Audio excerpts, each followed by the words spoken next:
via Dwarawati sobat. Jadi di sini base campnya masih alami banget, masih asri banget, wah enak banget nih. Nah di sini ada beberapa aturan itu harus kalian penuhi ya, karena di sini masih ada COVID, jadi kalian harus mematuhi protokol kesehatan, gitu ya. Oke, kita masuk. Hai Sobat Lestari, welcome back lagi di channel aku. Nah kali ini aku mau melakukan pendakian nih sobat, yaitu pendakian di Gunung Prau, tapi via-nya berbeda kayak kemarin. Ini aku nyoba via Dwarawati dia. Oke sobat, kita udah sampai di base camp-nya Dwarawati. Di sini aku mau muncak di tanggal 31, kemudian besok tanggal 1 2022 berarti kita udah ada di puncaknya Gunung Prau via Dwarawati. Nah di sini untuk base camp ini bisa kalian lihat, base camp itu masih asri banget ya, masih alami gitulah ya. Terus di area base camp ini juga udah dilengkapi dengan musola, terus dilengkapi dengan toilet juga ada, kemudian udah ada untuk kantor registrasinya, simaksinya gitu. Jadi nggak perlu khawatir kalau tinggal di sini karena fasilitasnya udah ada semua. Bisa kalian lihat ya.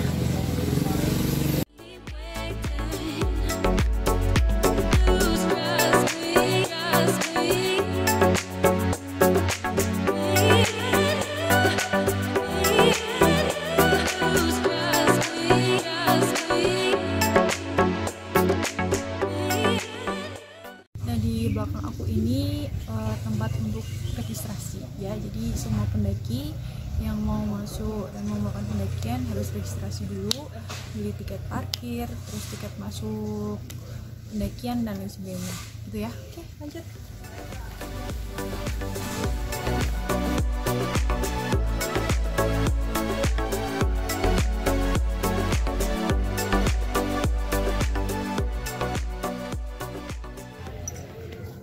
Oke sobat, di sini aku udah mau mulai mendaki ya. Kita mendaki pas jam 2:30, kita mau mulai mendaki, memasuki pintu masuknya Gunung Prau via Dwarawati. Oke, doain ya sobat, semoga kita sampai puncak dengan selamat dan pulang dengan selamat. Oke, yuk.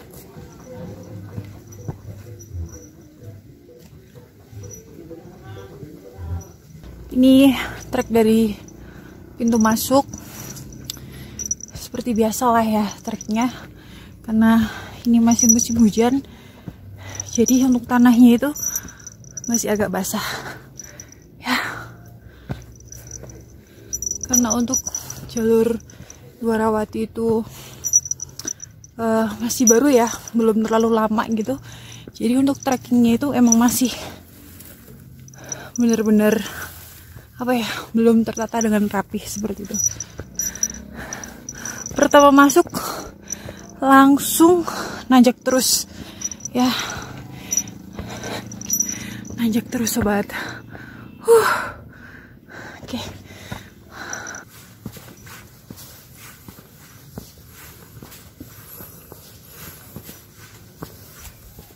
Oke sobat, kita udah sampai di shelter buat istirahat.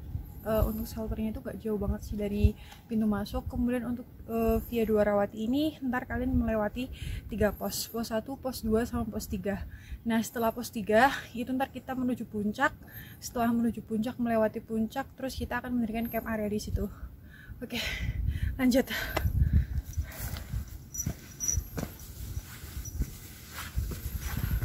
Oke sobat, kita masih mau menuju ke pos 1 dan ini ada jalur bonus sedikit karena dari tadi udah nanjak terus nggak ada bonusnya.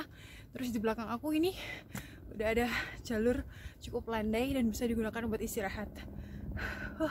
Untuk pendaki kali ini aku mau merayakan malam tahun baru di atas puncak Prau. Jadi aku mendaki di tanggal 31, kemudian turun besok di tanggal 1 2022.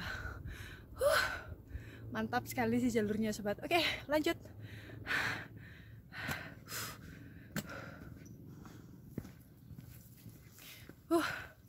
Jalur bonusnya cuma sedikit, nggak apa-apa lah ya, buat istirahat sebentar sama buat minum, buat makan jajan gitu. Oke, kita lanjut.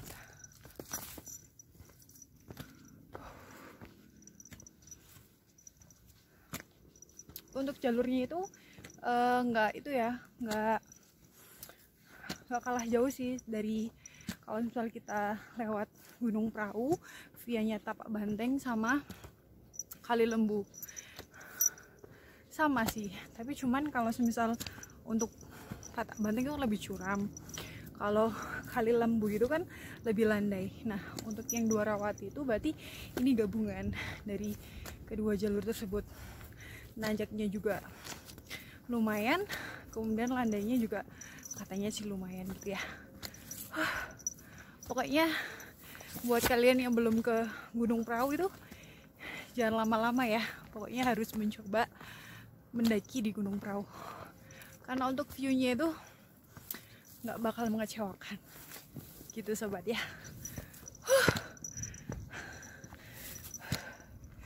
Oke, lanjut ya.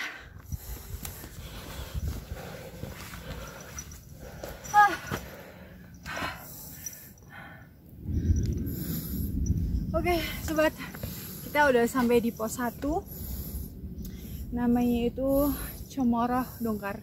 Di pos 1 ini kita membutuhkan perjalanan sekitar 30 menit. Kita start dari pintu utama tadi jam 2:30, terus sampai pos 1 jam 3 pas. Oke, lanjut.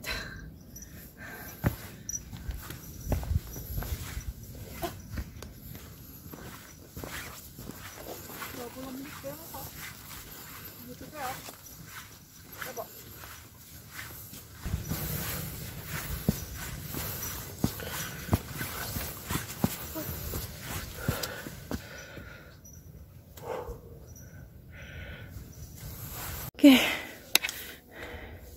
jalurnya lebat banget sobat.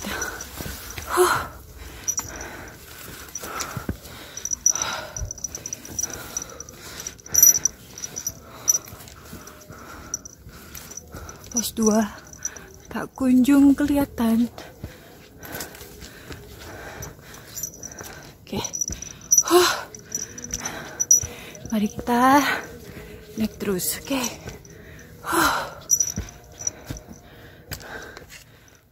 Oke sobat, kita udah sampai di persimpangan. Persimpangan ini untuk lokasinya itu setelah pos 1 menuju pos 2. Di sini ada persimpangan. Di tadi aku lewat yang sebelah kiri itu jalur dari Dwarawati, kemudian yang sebelah kanan aku belakang sana itu jalurnya dari Kali Lembu. Jadi kalau semisal kalian ntar mau pendakian dari Kali Lembu maupun dari Dwarawati, ntar bisa bertemunya di persimpangan ini. Dan di depan situ udah kelihatan alhamdulillah pos 2 ya. Jadi kalau misal kita jalannya itu agak cepet, mungkin nggak sampai sejam kita udah sampai di pos 2 seperti itu ya. Jadi inget-inget ya, ntar kalau pas pulang kita lewatnya tuh via mana, jangan sampai kita lintas jalur kayak gitu ya. Oke. Mana mas? Dari mana mas? Dari mana? Indramayu. Oh masih dari Indramayu. Naik jam berapa mas? Baru habis tadi Jumatan jam 4. Jam 2 lebih. Jam 2 lebih ya, sama berarti ya. Masih dari jalur Kali Lembu ya berarti ya? Iya. Oh bukan. Base campnya Kali Lembu ya? Oke sobat, kita udah sampai di pos 2. Tadi sempat ketemu juga sama pendaki lain dari Indramayu.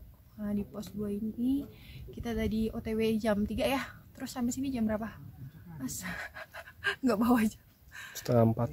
Sampai sini jam 3:30. Berarti perjalanan cepet ya, 30 menit. Mantap, karena tadi jarang istirahat juga sih ya, karena takutnya kalau misalnya kita istirahatnya terlalu banyak takutnya kehujanan. Maklum sih ya, karena masih musim hujan gitu ya. Oke, ini pos 2 nya.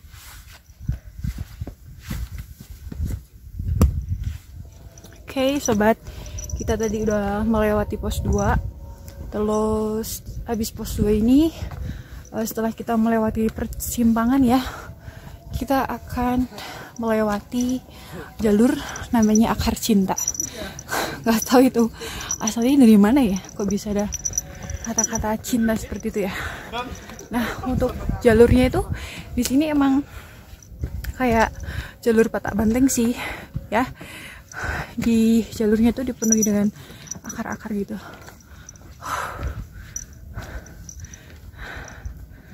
Tapi lumayan sih, nggak nanjak banget. Oke sobat, kita mau menuju ke pos 3. Dan ini udah jam 3:30 lebih sih, mau jam 4. Untuk jalurnya di sini udah mulai berkabut karena udah sore juga. Ini udah mulai berkabut dan cuacanya sih udah dingin gitu sobat. Jadi kayaknya sih tanda-tandanya udah mau hujan gitu. Oke, kita lanjut dulu aja.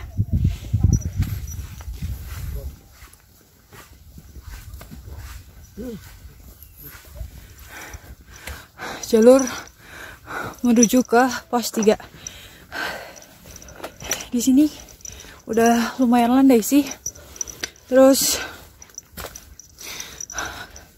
kanan kiri biasa ya, tertutup dengan rimbunan pohon-pohon. Terus sudah mulai berkabut. Kabutnya itu udah banyak banget. Sampai pemandangan di bawah itu udah nggak kelihatan.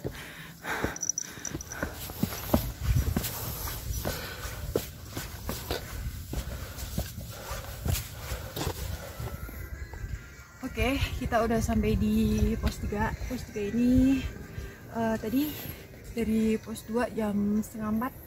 Dan ini pas ya mas ya, dari pos 2 sampai pos 3 itu sekitar 30 menit. Jadi kita sampai pos 3 jam 14.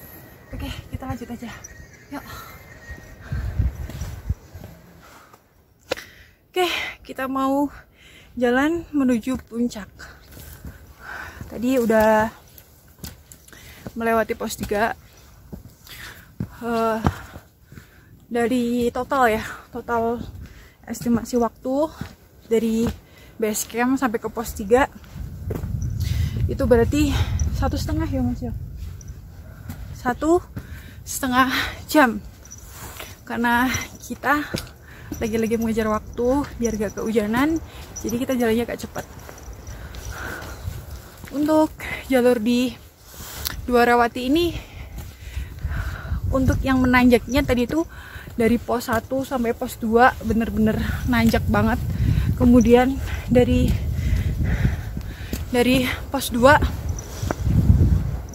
ke pos 3 itu lumayan landai, tanjakannya itu nggak terlalu tinggi.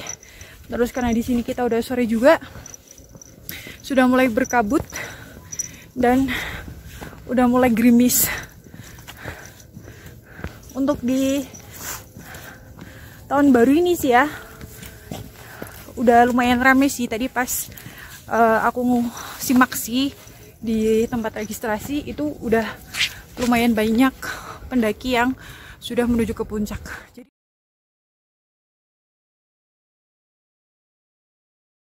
oke, sobat, kita udah sampai di puncaknya Gunung Prau 2590 mdpl. Tapi di sini kabut sama anginnya kenceng banget. Kabut. Ini puncaknya sobat. Puncaknya Gunung Prau. Puncak tertingginya di sini. Oke sobat, kita udah sampai di puncaknya Gunung Prau. Jadi setelah kita dari puncak, kita mau ke camp area. Jadi kita harus turun dulu dari puncak. Dan di sini sampai puncak jam 4:30 kita sampai puncak. Jadi pas ya, dari base camp sampai puncak itu perjalanan 2 jam. Tapi dengan kecepatan yang rata-rata nggak lambat banget sih. Kondisinya karena udah mulai sore, terus musim hujan juga, di sini benar-benar kabut semuanya, kabut. benar-benar nggak kelihatan sih pemandangan di sekitar. Oke deh, kita mau lanjut dulu ya untuk foto-fotonya besok lah ya, semoga nggak ada kabut.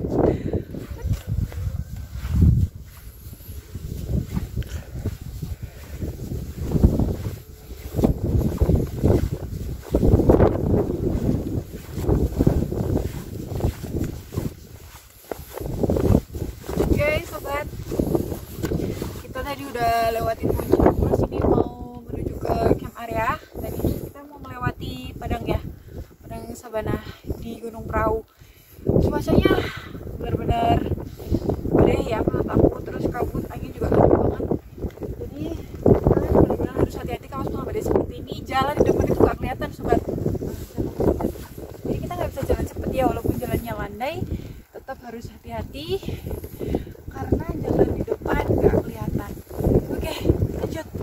Go.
Oke sobat, ini aku udah dalam tenda. Tadi aku mendirikan tenda itu jam 5 lebih lah mendirikan tenda. Itu posisinya udah berkabut banget, terus angin sudah mulai kenceng, terus sama hujan juga. Tadi pas mendirikan tenda pun kita udah pakai jas hujan, tapi tetap aja basah semua ini baju.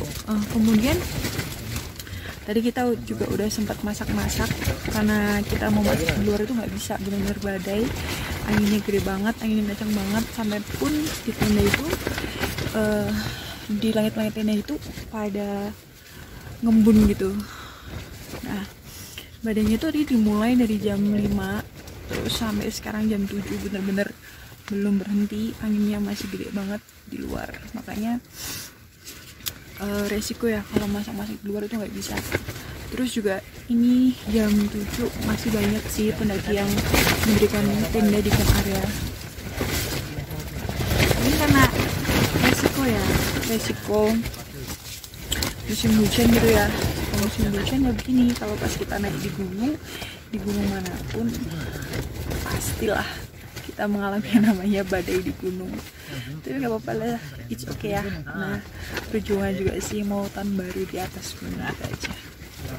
Pokoknya buat kalian yang mau mendaki di musim hujan itu, pokoknya prepare-nya atau persiapannya itu ekstra ya. Jangan lupa di tas kalian itu selalu dikasih plastik ya, baju, terus keperluan apalah, perlengkapan apa yang dalam tas itu harus dikasih yang namanya plastik. Biar apa? Biar aman gitu.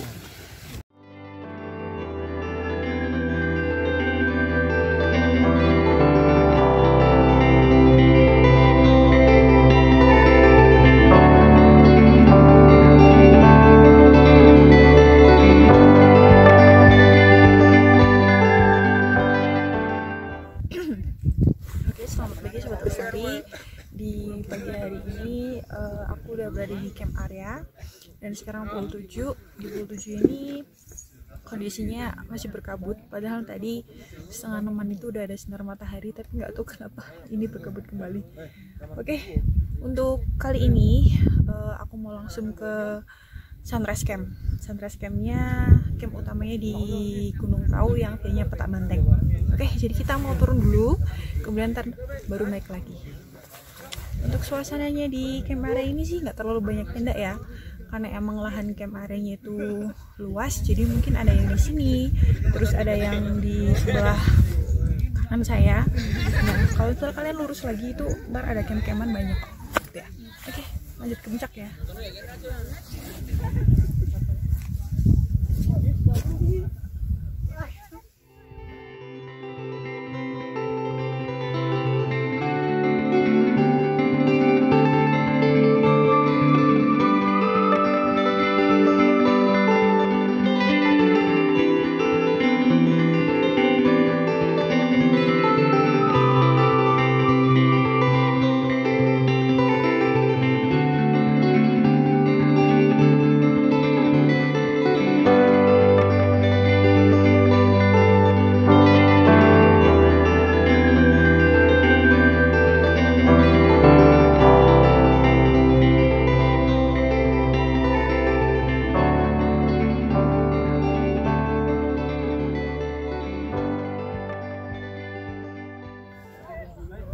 Oke sobat, kita udah sampai di camp area utama ya. Jadi di sini camp area utama itu rame banget ya, karena jalurnya itu via-nya itu via Petak Banteng yang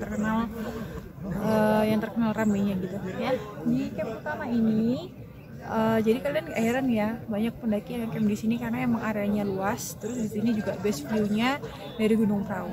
Jadi kalau misal kalian kalau kesini nggak kabut, itu bener-bener Gunung Sindoro sama Sumbingnya itu kelihatan gitu. Jadi di sini bener-bener best view-nya.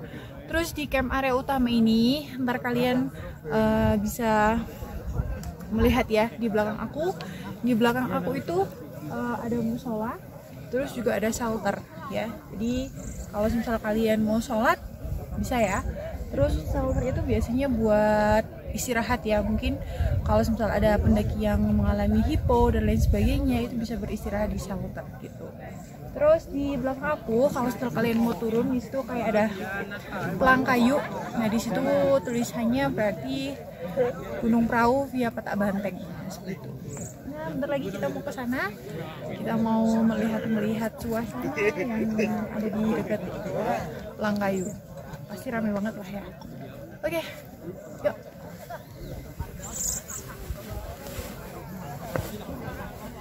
Akhirnya nih ya Gunung Sindoro sama Sumbingnya udah kelihatan. Cerah banget. Yuk sini. Bisa kelihatan nggak? Bisa ya.